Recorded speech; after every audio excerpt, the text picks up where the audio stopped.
रहिए, नमाज पढ़िएगा ना आप लोग, पढ़ते रहिए मेरे भाई। कब्र में जाइएगा कोई बचाने नहीं जाएगा, ना आपकी बेटी जाएगी, ना आपका बेटा जाएगा, ना आपके खानदान का कोई बच्चा जाएगा, ना आपका बाप, ना दादा, ना भाई, ना कोई बिरादर, कोई नहीं जाएगा। तन्हा अकेले रहना होगा, वहाँ की तैयारी कीजिए। अगर नमाज पढ़ते हैं तो वहाँ बच जाएंगे, रोज़ा रखते हैं तो वहाँ बच जाएंगे, नहीं रखते हैं तो वहाँ मुश्किल में फंस जाएंगे। इसलिए नमाज हर हाल में पढ़ा कीजिए। नमाज किसी को माफ नहीं है, मरते दम तक नमाज मुसलमानों पर फर्ज है, मरते दम तक मुसलमानों पर नमाज फर्ज है। नमाज किसी भी सूरत पर माफ नहीं है मेरे भाइयों, नमाज पढ़ा कीजिए। नहीं पढ़िएगा किसी को कोई नुकसान नहीं, नुकसान आपको होगा। कब्र में जाएंगे, कब्र में सांप भी आता है, बिच्छू भी आता है। बेनमाजियों के कब्र में सांप भी आएगा, बेनमाजियों के कब्र में बिच्छू भी आएगा।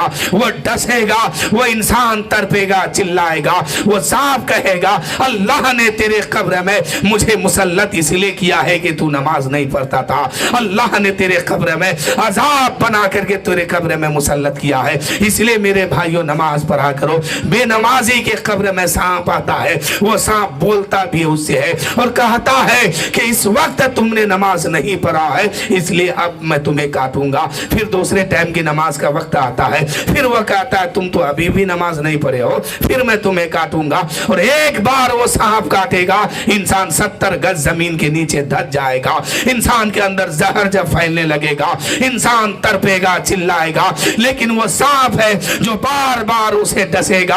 वो सांप का नाखून इतना बड़ा बड़ा है कि उसे पंजे के बल में बाल पकड़ करके 70 फीट जमीन से उठा के बाहर निकालेगा, फिर डसेगा, फिर काटेगा, फिर खाएगा और कहेगा तू नमाज नहीं पढ़ा था इसलिए मैं तुम्हें काट रहा। इसलिए मेरे भाइयों नमाज पढ़ा कीजिए, नहीं तो आपके भी कब्र में सांप आएगा, बिच्छू आएगा, तरह तरह के कीड़े मकोड़े आएंगे और सब यही कहेगा तू नमाज नहीं पढ़ता था इसलिए मैं तुम्हें काट रहा हूं। शायर कहते हैं कि जन्नत में मकान अपना बनाते हैं नमाजी, मस्जिद में बड़े शौक से जाते हैं नमाजी। माबूद भी खुश होता है, महबूब भी राजी, सजदे के लिए सर को झुकाते हैं नमाजी।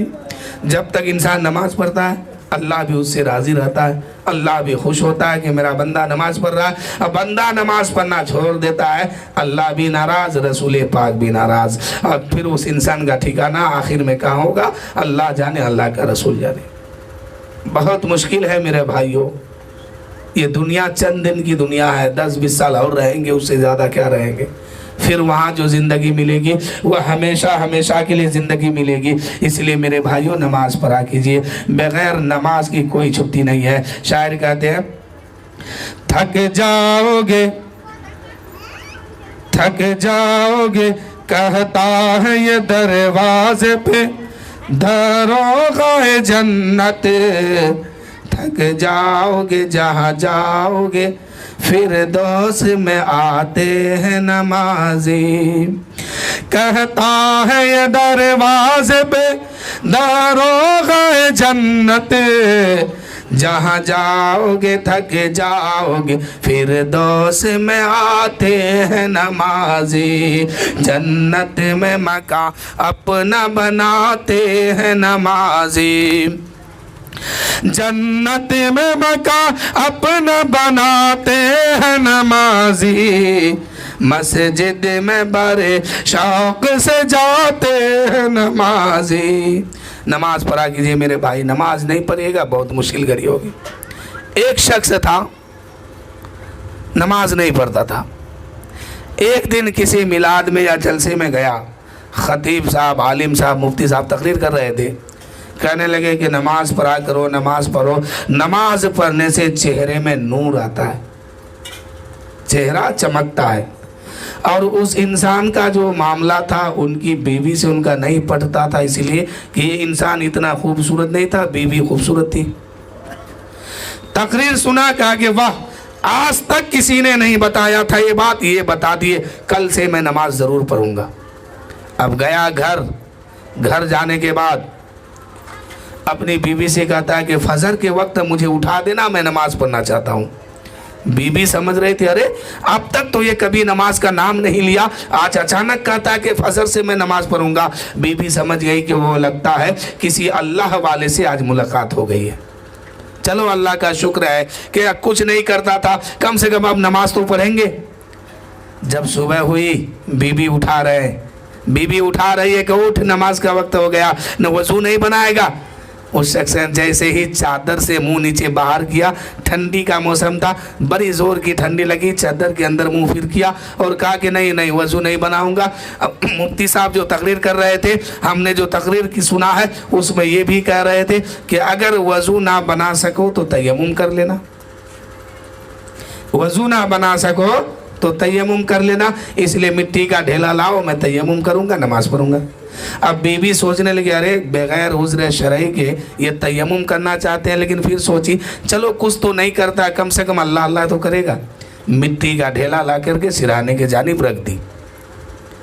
अब यह इंसान ठंडी की वजह से चेहरा बाहर नहीं निकाला, हाथ बाहर निकाला। इत्तेफाक से रोटी बनाने वाला तवा भी उसी के बगल में रखा हुआ था। जैसे ही हाथ बाहर किया वजू बना तयम्मुम करने के लिए, तो हाथ जो है मिट्टी के ढेले पे नहीं पड़ा, तवे पे पड़ गया। हाथ रोटी बनाने वाले तवे पे पड़ा, उसमें हाथ मला, चेहरे पे मला। चेहरे पे मलने के बाद फिर उनकी बीवी कहती अरे नमाज नहीं पढ़ेगा। कहा कि नहीं, मैंने तकरीर में सुना है कि जो खड़ा होकर के नमाज ना पढ़ सको तो बैठ के पढ़ो, नमाज माफ नहीं है। जो खड़ा होकर के नहीं पढ़ सकते हो तो बैठ के पढ़ो, नमाज हो जाएगी। तो बीवी कही कि अच्छा बैठना तो पड़ेगा ना, उठ के बैठ। कहा कि नहीं। और भी वो तकरीर किए थे, वो कह रहे थे अगर बैठ के ना पढ़ सको तो लेटे लेटे नमाज पढ़ो, नमाज हो जाएगी। और ये हो जाएगी, मसला भी है, लेकिन ज़्यादा मसला हर आदमी को नहीं बताना चाहिए। उसने क्या किया, उठा भी नहीं, बैठा भी नहीं, लेटे लेटे नमाज पढ़ लिया। अब जब कुछ दिन गुजर रहा है, आधे दिन पहुंच रहे हैं, तो इत्तेफाक से वो उठा बिस्तर से, तो सोचा कि आज तो मैंने नमाज पढ़ा, 2-4 घंटा भी गुजर गया, मेरा तो चेहरा चमकता होगा, चलो आईना देखता हूँ। सबसे पहले शीशे के सामने खड़ा हुआ, आईना के सामने अपना चेहरा देखा तो क्या देखा कि चेहरा पहले से भी बदसूरत हो गया, चेहरा पहले से भी काला हो गया, चेहरा पहले से भी भूत के तरह लगने लगा। वो सोचने लगा अल्लाह रहम कर, ये मौलवी लोग जो है गलत मसला बता के फंसा देते हैं। अरे पहले ही मैं ठीक था, एक दिन नमाज पढ़ा है, एक वक्त का पड़ा है, तो चेहरा इतना काला हो गया। अगर 10 दिन पढ़ लूंगा तो क्या होगा। अब वो इंसान आओ ना ताओ कुछ नहीं देखा, उठा वहां से और सीधे मौलवी साहब के दरवाजे पे आने लगा। उधर से मौलवी साहब ने इनका चेहरा देखा कि चेहरा बिल्कुल काला हो गया। तो मौलवी साहब ने कहा कि वो अल्लाह के तरफ से इस पर फटकार पड़ा है, अल्लाह के तरफ से इसके चेहरे पे लानत बरस रहा है। इसलिए मेरे भाइयों, नमाज पढ़ा कीजिए तो चेहरे में नूर चमकेगा, नहीं पढ़िएगा तो फिर ना जाने क्या चमकेगा। इसलिए नमाज पढ़ा कीजिए, नमाज पढ़ेंगे चेहरा चमकते हुए नजर आएगा, अल्लाह का महबूब बंदा भी बन जाएंगे। नहीं पढ़ेंगे तो वही हाल होगा। अब वो जाके कहने लगा मौलवी साहब तुमने तो कहा था कि ऐसे ऐसे, मैंने पढ़ा तो ऐसे ऐसे हो गया। तो उस हजरत ने फरमाया नहीं, अल्लाह की लानत तुम पर बरस गई है, अल्लाह की लानत तुम पर पड़ रही है। नादान, तुम उज़्र तलाश करता है, बहाना बनाता है, नमाज पढ़ने के लिए, इबादत करने के लिए बहाना तलाश करता है कि ठंडी है ठंडी। अरे जिस खुदा ने तुझे बनाया है वही खुदा ठंडी को भी पैदा फरमाया है। जिस खुदा ने तुझे बनाया है वही खुदा जो है गर्मी को भी पैदा किया है। जो खुदा गर्मी और सर्दी को पैदा कर सकता है वो खुदा तुम्हें बचा भी सकता है। उज़्र क्यों तलाश करता है, बहाना क्यों बनाता है। उठ तो खुदा के लिए, नमाज पर खुदा के लिए, फिर देख खुदा की रहमत कैसे बरस रही है। इसलिए मेरे भाइयों, नमाज पढ़ा कीजिए। नमाज के बगैर कोई छुट्टी नहीं है। नहीं पढ़िएगा खुद आपका मामला बिगड़ जाएगा। वहाँ पर मैंने कहा ना, कोई नहीं बचाने जाएगा आपको, ना आपकी माँ, ना आपके बाप, ना भाई, खानदान, बिरादर, रिश्तेदार, कोई नहीं जाएगा। आपको तन्हा रहना पड़ेगा। इसलिए कल से मस्जिद जाया कीजिए, नमाज पढ़ा कीजिए। नहीं जानते हैं तो सीखा कीजिए, किसी से पूछ के सीखिए, लेकिन माफ किसी भी सूरत पर नहीं है। आप चल रहे हैं, जिसमें में ताकत है खड़े होकर नमाज पढ़िए, जिसमें में दिक्कत है बैठ करके पढ़िए, खड़े होने की ताकत नहीं है तो लेटे लेटे पढ़िए, उस तरह भी ताकत नहीं है तो इशारे से पढ़िए, किसी भी सूरत में माफ नहीं है। शायर कहते हैं कि जन्नत में मका अपना बनाते हैं नमाजी, मस्जिद में बड़े शौक से जाते हैं नमाजी, माबूद भी खुश होता है महबूब भी राजी, सजदे के लिए सर को झुकाते हैं नमाजी।